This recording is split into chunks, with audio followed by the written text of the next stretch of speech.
Oink zoink Scoob! I never thought we'd be in show business with a vampire! Well, we're gonna expect something every day, right? Like I was afraid you were singing that. Right, I'm ready. Blah, blah, I want to suck your soup blood after the show, blah, blah, blah. Hey there, guys, it's the media guy here with another Scooby-Doo movie review. And I'm gonna share my thoughts on Scooby-Doo, music of the vampire. And no, not to be confused with Legend of the Vampire. That's its own different movie in general. I'm sure if you're like a big Scooby-Doo fan, especially JB and Millie and Ashton Hardy, you guys have probably heard of this movie before. But just in case you didn't know this movie was a thing, which I wouldn't blame you to be honest, have no fear. There's always a description on each DVD and VHS tape that I own. Pesky thing. Grab some garlic, sharpen some steaks for an all-new Scooby-Doo musical mystery. Scooby-Doo and the gang, Scooby-Doo, Shaggy and the gang are geared up for a relaxing vacation. Just make it any place with no ghosts or monsters, but how very Velma to steer the Mystery Machine to Vampire Palooza. It's not much of a scene until singing vampire theater troupe, headed a pasty heartthrob Bram meddles with an agent resurrection chant, bringing the most powerful vampire, Lord of Vlandoran, back to life. Now the festival is hopping, the stakes are flying, and the gang are in danger. Shaggy is sure he's been bitten by a vampire. Scooby-Doo, save yourself! And Lord Valdronian wants Daphne for his bride. In his all-new movie, the creatures of the night are the only ones vamping it up. The whole gang is ready to sing and dance the way out of this. One. Oh boy. It also comes with some special features. Scooby-Doo Vampire Sing-Along, which I did check out. Now, I'm not gonna lie, this one is quite a unique Scooby-Doo related movie. It has a very interesting plot, still has great animation, especially for direct-to-video movie style. We already know how Scooby-Doo and the gang are still popular in the Hanna-Barbera world. The villain of this week sure is menacing. I mean, he could give the Yowie Yahoo from Legend of the Vampire a run for his money. And I do like how the entire movie is just an amazing vampire-style musical. Now, to be fair, Scooby-Doo and the gang are no stranger to chase scenes with some catchy pop song playing in the background. Like the original series, Scooby-Doo, Where Are You? Used to do it for a second season. And yeah, some of the direct-to-video films would have a chase scene with a song playing in the background. Heck, it recently happened in Scooby-Doo and Crypto too. But the filmmakers of this movie really went all out by having this become like a musical, which I will admit that is pretty clever. Now, all the songs do serve a bit of a purpose in this movie. I guess it kind of helps make the movie more interesting, which that's totally understandable.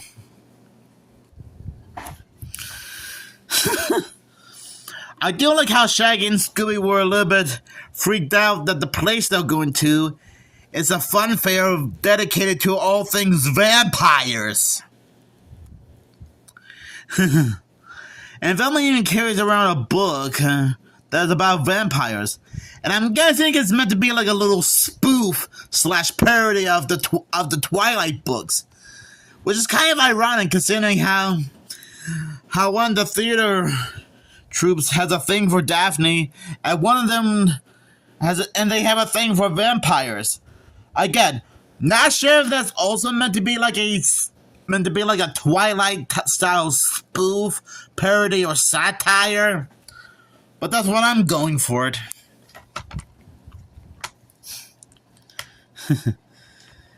I gotta admit, some of the songs are pretty catchy, like da da da da da da da da da da da, and Scooby and me, which does involve their friendship, because there is a bit of a running bit around about Shaggy thinking he got bitten by a vampire, and he doesn't want Scooby to turn into one too, only to find out later that he only got a bit of a splinter in his neck after how this goon chucked a wooden stake towards Shaggy and Scooby, which barely missed him but got his neck.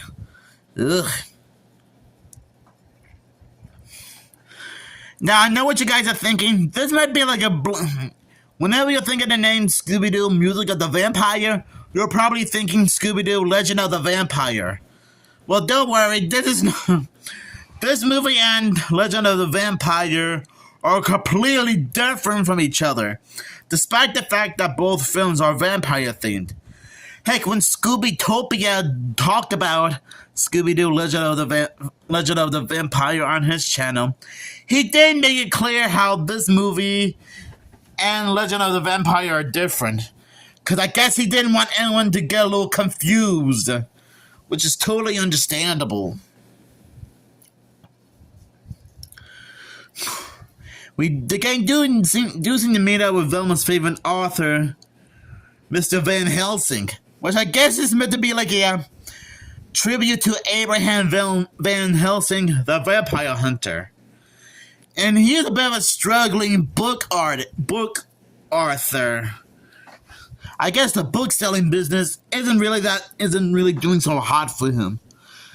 And who's that trying to make a and who says trying to do things for a living is easy? I guess it's that hard.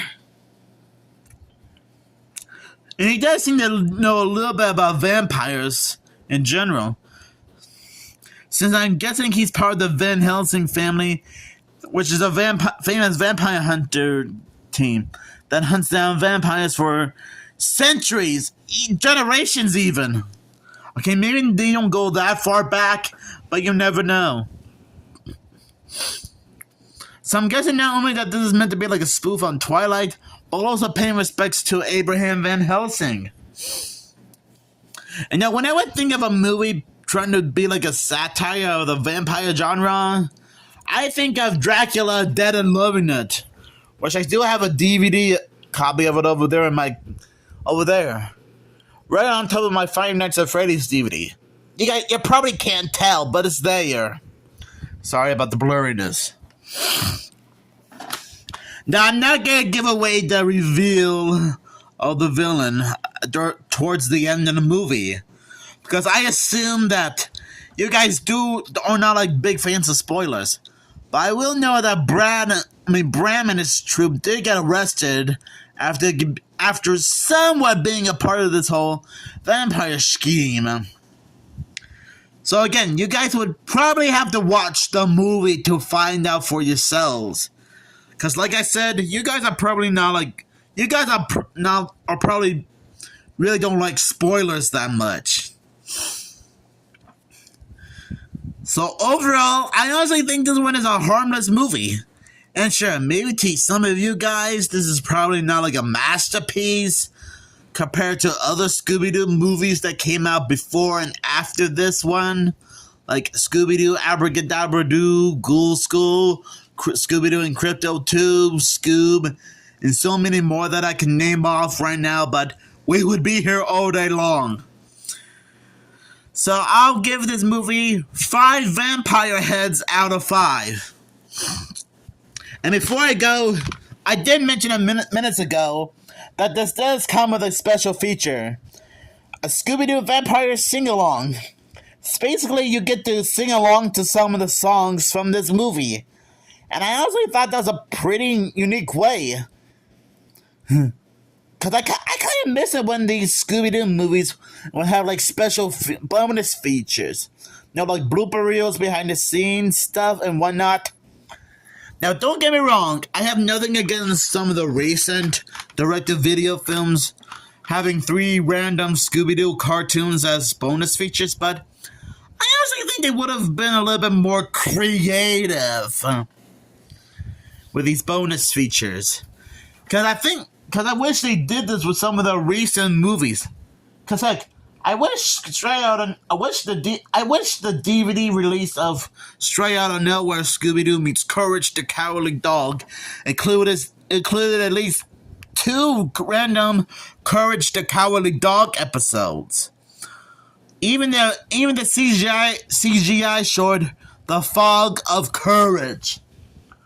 Or Scooby-Doo and Batman the Brave and the Bold having having some kind of behind the scenes feature, or at least show 2 different episodes from Batman the Brave and the Bold.